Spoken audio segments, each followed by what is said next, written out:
So what's your next big move, man? My next move currently right now is finding some more opportunities, man. Just finding more opportunities to build on. I'm looking to get into that space of multifamily, long-term, buy and hold, things like that. That's my next move. So what's the master plan on how you gonna pivot over there? Just look at that. That's crazy. Just liquidating, man. Liquidating as much as possible to get in a position personally, on business on my side, and like you said, bringing in other partners and doing it as a community versus trying to do it all myself. That I can't do. I'm not even gonna try to take that on. I'm just not what I did learn, like you said earlier, I can't do certain things. If I can't do it, I'm not gonna, I can't do it. I need some help. There's nothing wrong with asking for help, getting some other partners and getting other people that have that knowledge in that space, like we talked about, that's already doing it. Yep. So, and that's the biggest thing that I'm learning over the last few years, man. It's just partnerships and creating the right partnerships, bro, because we can't do it all by ourselves. Nah. Like when you see these big development deals, a lot of times that's a fund or a private equity. It ain't like one guy just got a $25, $100 million project. No.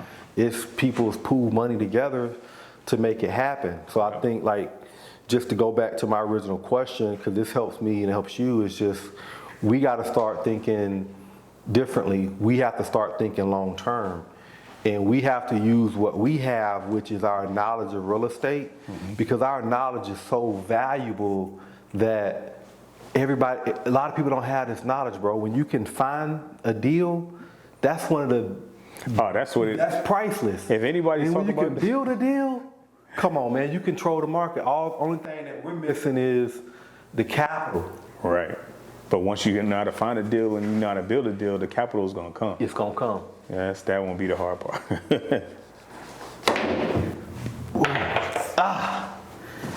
Man, this might be the second longest game of pool.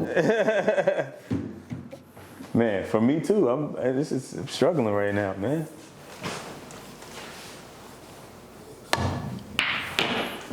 Come on, man, stop. Don't do that to me. Okay. Oh.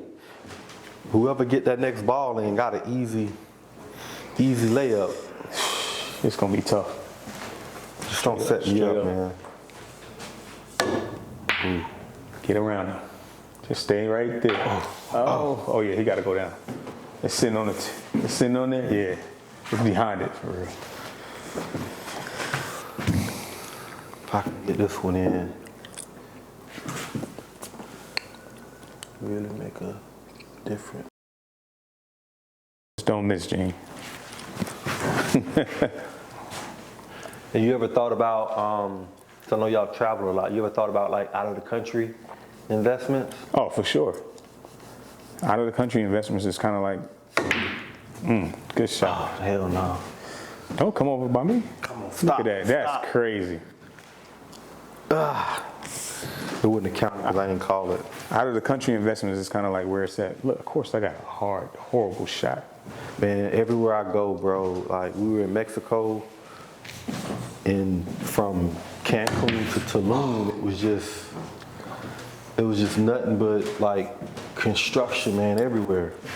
Because I've been looking at like diversifying too, because cash flow, I have a lot of rental properties, and the misconception of rental properties is that, oh, let me get 20 rentals, I'm gonna be straight and live off the cash flow. The reality of it is, shit not really cash flow. I got a couple free and clear, of course, they good, but a lot of times when you get that loan on your rental property, you might get $400 a month on it, 300, sometimes 5. The problem is when a water heater goes out or a tenant moves out, that one little lick makes the property either break even or negative for the year. So, when I look at my rental properties, I don't really make hardly any money on my rentals.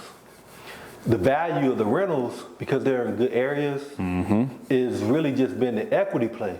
All right. So I've been able to refinance and pull cash out on a few of them, but they don't really cash flow. So my thing has been, what other real estate vehicles can I do to create them large sums of, or bigger sums of cash?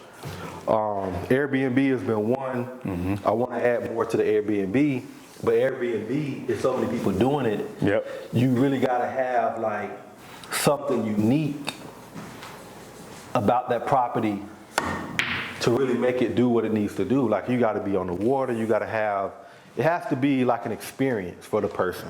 For sure. Oh, for sure. That's the biggest thing.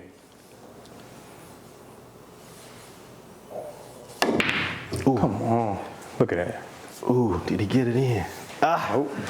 Oh, this might be, it might be over. This might be a wrap. Can he do it? That's the a lot pressure. of, there's normally green. That's a lot of black on there, man. The crib, man. Undefeated at the crib. Uh-oh. Oh, shit. Well, that would have been the easiest.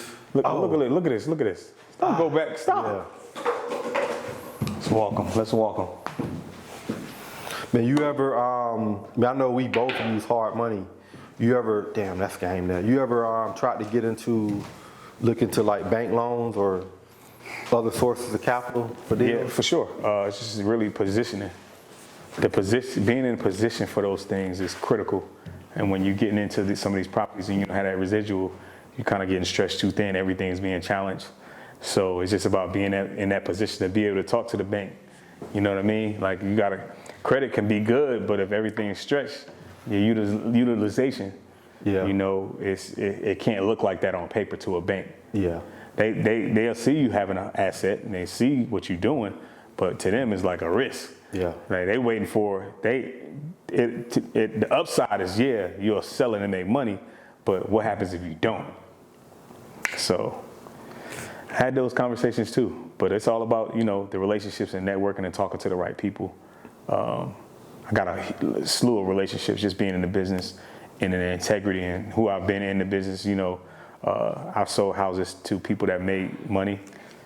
I sold houses you made money with. Yeah. I think the last one we did together, shit, that was like probably about a six-figure check. Yeah, it was. In Riverdale. I remember we talked about that. In Riverdale. So, like, stuff like that. So now relationships, you know, now come back tenfold. You might have lenders that you might introduce me like you did to. Just the relationships to, you might have an asset right now. I'm looking for land or my next move. You might have a play where you say, well, you know, John, I got this play. Or I know somebody that got this land over here or whatever. So it's just about, you know, networking and talking to the right people and being in the right space. For sure, for sure. Yeah, man. Well, that's a lay down right there, man. Yep. That is a lay down.